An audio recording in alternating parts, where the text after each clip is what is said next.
You see it really good right here. All right, so we're going to go back into our DCS Cartesian. And by the way, the CPC stands for Cartesian Position Check. Okay, so we're just going to give it a name. And we're going to create a different zone type here. So we're just going to kind of leave all this the same. We're going to put our user model back on there, user model 1 for our tooling. SPI 1, we're just going to turn this off right now because we don't have any safety inputs to be able to turn off and on right now. We're going to leave it at controlled stop.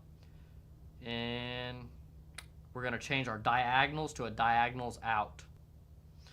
Okay, we're going to edit a location on the screen. So we're going to use the triads again. If you know the data of your item, like if you have the CAD drawing, it says where it's located at in relationship to the 0 point of the robot. See how it puts the triad right in the 0? So you can manually type in those numbers and create your DCS zone.